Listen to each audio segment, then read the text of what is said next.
was about a year ago that I was at the Solidity Summit in Istanbul and introducing the work that was just getting started to build a debugging data format.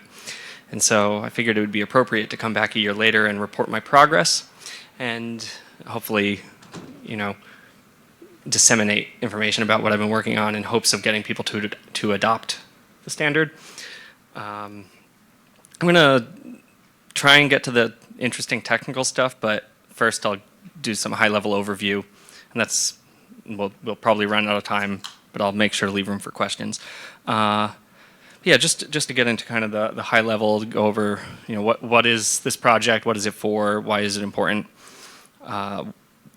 Making debuggers is hard and brittle, and it takes a lot of guesswork. Like I don't know if you've ever looked at EVM bytecode before, but it is entirely opaque. And even if you were to peel back the layers of opaqueness, it would still be confusing. And so, of course, this isn't a problem just with Ethereum and smart contract computing environments, but also for traditional computing environments. But on traditional computing, what they do is they have the compilers provide more information. And that has worked very well since the 80s. We have debuggers. Debuggers, even in the last 10 years, are really quite impressive these days. But for smart contracts, the question is a little bit less, or it's a little more non-trivial. Like, what information do you actually need the compiler to output, and how should that information be structured for this, our unique computing paradigm? So let me introduce the project, maybe not get ahead of myself. So ethdebug, the ethdebug format is an effort to build a debugging data format. A debugging data format is the term that they use for the information that is output by a compiler that enables debuggers to exist, at least to exist without spending way too much money building them. So that's what the ethdebug format seeks to achieve. We are funded by the EF right now. We are proudly part of the Argo Collective spin-out. You should all go to stage 2 at 5 p.m. to hear more about that. That's the last thing I'm going to shill apart from my own work. I get this a lot I put on there. We're not building, ethdebug is not building a debugger. We're building standards. We might build a debugger in the future, but debuggers already exist. I just want to make it a little bit easier and cheaper to build a debugger. So who am I? Well, I'm Nick. Nice to meet you all. Thank you for coming. I'm the lead for the ethdebug project. I am a member of the Argo Collective. I have built a Solidity debugger, and then I oversaw it for 5 years, and it is a nightmare. I have worked on projects that are now ancient history, and I just kind of work in the dev tooling space. Stuff interests me quite a bit. So just to try and churn through these non-technical things. Project goals. Yeah, we want to make a universal format. I don't want a Solidity debugger only. I want a Solidity debugger that is also a Viper debugger, that is also a Phi debugger, a Hoff debugger. And I don't just want to target the use case of I am a software engineer that needs to figure out why my code went wrong. I think it is also important that we target use cases such as why did someone else's code go wrong and lose $1 billion? So things like auditing tools, analysis tools are very important, and I would lump them into that same kind of category. On that topic, it's very important for Ethereum and smart contract platforms that we target not just debugging in development, but as I'm sure you all can understand, it is extremely important to be able to understand why $1 billion disappears because of software. So that's a little bit more challenging than your GNU debugger and your local build of your C project or what have you. And because this stuff is hard, it's clear to me that we have to make it a goal to really optimize for adoption, right? I have the Solidity team in the room here supporting me in this talk, and I feel very bad for the work that they will have to do to support a project like the ethdebug format. And on the debugger side, it is only marginally easier, but again, it is orders of magnitude cheaper and simpler to take an approach like the one we want than debugging today. Ultimately, right, the idea is we want to lower the cost of understanding the blockchain, right? We want it to look at the EVM and understand what's going on, or have like a dozen tools to choose from that are all reliable and are well architected, right? Like this is a future that would be nice. It's a future that, or it's like a present, unlike your x86 architectures with your traditional languages. And so I hope that we can move in that direction for smart contracts. So this is a series of steps that I have followed many times, and I would imagine that a significant number of the people in this room have also done this, where they need to understand how Solidity works. Some like strange feature, like how do mappings get stored in Solidity, or strings, or what have you. And you know, many times the documentation is thorough, and many times it is like even the Solidity engineers don't exactly know how modifiers work all the time, stuff like that. It's quite bizarre. So what do you do if you're trying to do some blockchain like smart contract analysis? Well, you sit down with Sol C and a bunch of input examples, and you compare it to the output examples, and you scratch your head and you think, is this how Solidity does it? I think this is how Solidity does it. And then you go and you write your code and you implement it, and you start like slurping blockchain transactions and figuring out what's going on. And then you realize that, oh, actually in 0.8.6 there was a change, but turns out I was just wrong actually also. And then you go back and you spend another few weeks trying to make sense of how Solidity behaves and how your implementation should behave. And you know, this is kind of annoying because people do these steps for the exact same problem. Like finding strings in storage, like many people have done that same thing. And why? Why do you have to repeat the work? So also, that's just Solidity. People don't even try to the same degree with Viper. Like yeah, there are some Viper tools, but like people spend a lot of time, like I would argue wasting time making sense of Solidity. And there just isn't that for Viper. But you know, Viper also is responsible for billions of dollars of assets. So I think this is a pretty significant concern that we cannot ignore. Here's an example. This one's at least documented. Like the Solidity docs are quite clear on how this works, but it's still very bizarre. Yeah, Solidity has two different ways of storing strings. If the string fits in 31 bytes or less, it goes into one word. If it's longer than 31 bytes, it goes into at least one word, and then, you know, or at least two words. And those words are not consecutive, right? So like in the first example, it's, what did I have, slot 0, and then the second example is slot 1 followed by a catch-ack hash. And then you start counting, you know, incrementing using the catch-ack hash. This is very weird. How does it work? Well, that last byte at the end tells us two things. It tells us the length of the string and whether or not that length is longer than 31 bytes. And well, the second point is whether or not it's odd or even. I mean, I don't necessarily need to go into the examples. You can look this up in the docs, or you can see the gist. But it's weird. This is not the only weird thing that EVM languages do. So how do you accommodate that when, you know, the last 30, 40 years of debugger development has assumed that people are organizing data structures with like normal ways of organizing data structures? Well, we don't have that privilege, so here we are. Shall we get into it? Here's kind of the model that we've been working with, right? Is like there's ethdebug format, and there are compilers and debuggers, and there's some interaction between the three. And I won't assume that the people in this room all know how compilers work, so you can imagine, well, there's source code that goes into the compiler in a high-level language, and there is machine code that comes out of the compiler in a low-level language. And in between, there is a long pipeline of many different steps, some very complex, some straightforward. The compiler does things like when you make a function call and the compiler has to convert that function call into machine code, it generates at least two jumps, you know, one jump to enter the function, one jump to leave. Or if you are storing a struct or an array, the compiler has to take your single assignment statement and convert it into a series of like individual word assignments. And in order to, you know, what you're left with if you're looking at the EVM, like the raw running EVM, is you don't necessarily see any way to translate back, right? Who knows? You just moved a word. I don't know if it's part of a struct assignment or what. But if the compiler were able to keep track of every single transformation as it performs it, right? Oh, I have to convert a function call into a series of jumps. Well, if you annotate those jumps to say this was the start of the function call, this is the return of the function.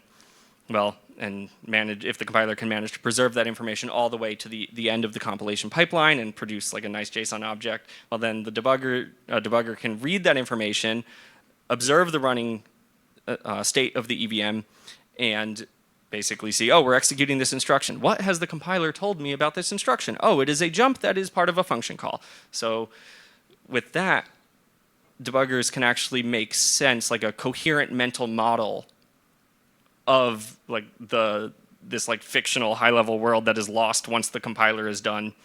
And the idea is hopefully this should be sufficient for debugging missing billions of dollars in optimized code.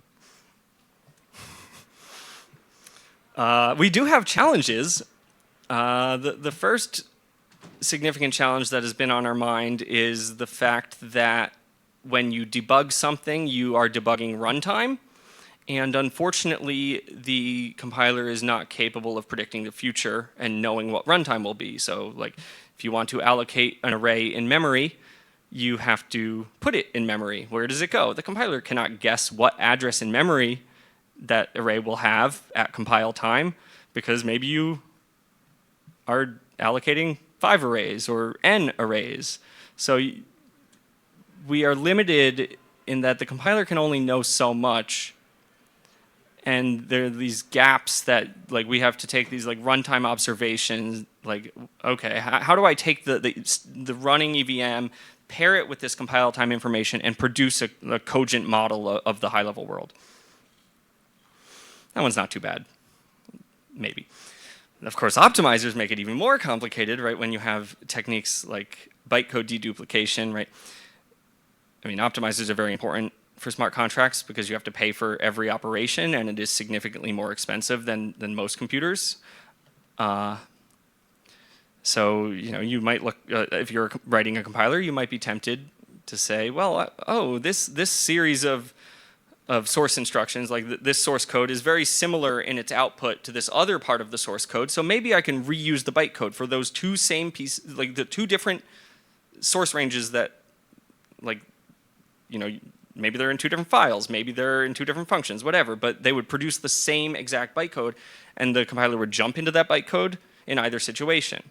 So how do you annotate this like low-level information? Suddenly you're going from, well, this instruction didn't necessarily just come from here, it came from either here or here. So we are effectively stuck with this like disambiguation situation where a debugger will not be able to necessarily understand with full precision like what the debug information is saying, but the goal is to ensure at least accuracy with that. Like maybe we can't be fully precise, but we can at least target not being wrong.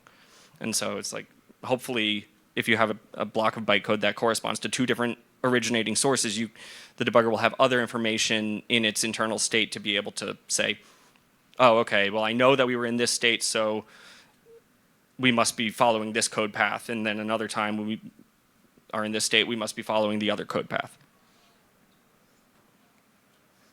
What do we have so far? Well, we have a bunch of JSON schemas. I would estimate probably about 60% of our like working data model is implemented in schemas, and the 40% is a lot left, but at least we have been working pretty hard on it. Like we have examples for every schema. Those examples are all tested. I don't want to have to fix things that I didn't realize were broken in the future, right? And on the adoption concern, right, I do want people to use this format. I'm glad you're all in this room listening to me, because maybe I will convince you to go and implement this. If you do, there are explainer documentation sets for all of the schemas. And we have right now at least one reference implementation for what is the most tricky schema so far, but the idea is that I think it's very important that we build reference implementations for all of the schemas, hopefully on both the debugger side and the compiler side. So if maybe you're inventing a new language or something, and you go to the ethdebug website and see, okay, this is how an example compiler might implement this stuff. I will copy that. Or I'm building a debugger. I go on the website. I see, oh, this is how a debugger might implement this technique. And I really just want to make this as easy as possible. These are the schemas that are furthest along. I'm running out of time. All right, well, I'll have to run through it. So we have a program schema, which represents a single piece of bytecode, and it's structured as a list of instructions with annotations for each instruction. We have a type schema for describing variable types. Hopefully that's self-explanatory. And then the most complex/complete schema so far is the pointer schema, which is to describe data allocation strategies from a high-level language. And I'll go into a bit more detail on those.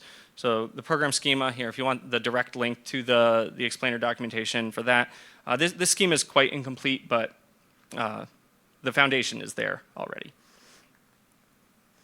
The key concepts of the program schema are it's one program is one bytecode. Programs have a list of instructions or instruction annotations. Those annotations allow the debugger, like describe a high-level context and allow the debugger to basically have a lookup table. When it reaches an instruction in the bytecode, it can go and consult the debug data and see what is happening with that, ultimately informing the high-level state. This is an example, if you want to see. So it's like the offset's the program counter. I think with EOF, they're not really calling it program counter, or it means something different. So I just called it offset. You can see the operation that instruction is doing. You might recognize this as the start of every single Solidity contract. In this example's case, I also added a source range, so you can kind of see, oh, this is the corresponding line of code. And it looks like in this example, we already have a storage variable available to us. So that's like at the first instruction, we can read X, which is of type string, and it's in storage slot 0. I'll get into the type and pointer schemas in 2 slides probably. First, I have to give you this warning. Yeah, we haven't tested a lot of our assumptions here, just full disclosure, but we think it's viable. But stay tuned. You might see me very happy or sad next DevCon. All right, the type schema is pretty straightforward. You have to just describe types. So we got known and unknown types. Like there's like uint, strings, like all the normal ones are supported by the format, but we also allow compilers to define custom types if they have, some advanced type systems. From there, types are divided into either elementary or complex. We do need algebraic types, but they don't exist yet in this schema. Elementary types are just like a single thing, and complex types contain at least one other type. Types, to deduplicate representations, like there's a lot of data that we're talking about. We allow types to be referenced by ID. If you don't want to just copy long descriptions of arrays or structs over and over, you can just give them an ID. And of course, if it's a user-defined type, it can point back to the originating source. Here's a couple examples. It's pretty straightforward. On the left is an elementary type for a fixed point number, and then we have an array of uints as a complex type. There's more examples on the website if you want to find them. But this is really what I want to talk about is the pointer schema, because this is, I think quite interesting and suggests that this approach might be viable. So we need to represent where variables live. Oh, I should probably get this over with. Yeah, so yeah, I mean, you guys can probably just go. Unless you like this kind of insanity, then please stay. But yeah, so we kind of put lambda calculus in JSON schema. And that's because of the compile time constraint, which is, the compiler doesn't know where something's going to be before it exists, right? So basically, we get an expression syntax with this schema to describe, like, where is that string storage? How do I know, based on the state of the machine, whether or not the string is short or long? Let me show you an example. See? Oh, yeah, here's the example, actually. Yeah, don't look at this slide, just grab the QR code. I did document this. There are comments there. But you can kind of see at the very top, this string storage, this pointer starts with a storage slot 0. And then we have a group of other data regions and variables. I mean, I'm really running out of time. Maybe I'm supposed to ask for questions now. But you can see, is there a laser pointer on this? Well, I can just point. I really can't. So you have groups of, basically the way the pointer schema works is you have regions and collections. Regions are a single like continuous range of bytes, and then collections are this like abstract thing. You can have groups of regions, you can name the regions, so you can have conditionals, so you can do things like check the remainder. Is it odd? Is it even? If it's even, we know it's a short string, so do this. Otherwise, we know it's a long string, so do that. Remember the example from before? Great. All right. I swear it's less bad than you think. I mean, the idea is that these are actually static representations, so the compiler will only need to output this once, fortunately. And then instead of 0, it would just be a template variable, and then the compiler can say, use this pointer with this variable in place of string storage contract variable slot. And this way, any supporting compiler can just output, like have a library of these pointer templates and just output them whenever they're necessary. And if they're not necessary, it can omit them. Yeah, I'm apprehensive, but we tested it end to end. I put a string into a Solidity contract in an automated test, and I step through the EVM, and I observe after every string assignment that the value changes and matches the expectations. So if you want to see how it works, you can look at the implementation guide. Hopefully it's coherent. All right. Anyway, there's a lot of work to be done. Feeling very good about it. I think this is a solvable problem. If you want to learn more, please join our Matrix chat. We meet every other week. You're welcome to join the calls. You can also just watch the repo. Ooh, we got questions. Yeah, thank you. Exclude the optimizer. Yeah, so that's the approach we're taking. Will these get recorded? I should probably repeat them. The question is, can we exclude the optimizer and just focus the debugger at compiler level? Optimizer should not be altering code functionality. Unfortunately, I think it does alter the code functionality, but the approach that we've been taking so far is to start with just unoptimized code while thinking about, what do we do about the optimizer and making sure that we're not painting ourselves into a corner when we do want to support optimized code.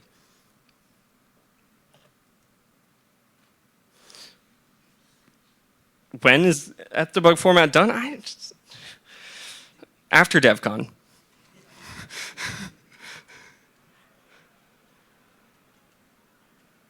Others? This is so impersonal. Biggest blocker? I mean, the tricky thing with work like this is that it's periods of challenging, like thinking, figuring out, like, how can I make this meet the requirements, followed by months of tediously documenting. And so it's like there could be blockers in either of those, and in both situations the blockers are quite different.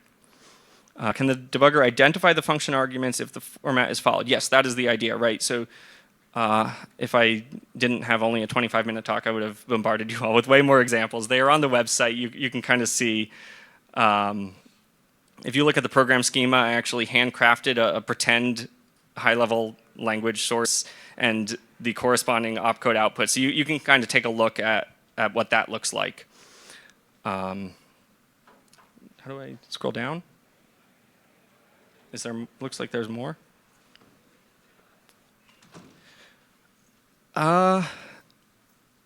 Any plans on decompiling deployed bytecode with no original source? I mean, this is a cool thing. It's not really my area. I know there are decompilers that exist. I just haven't, thought about that too much.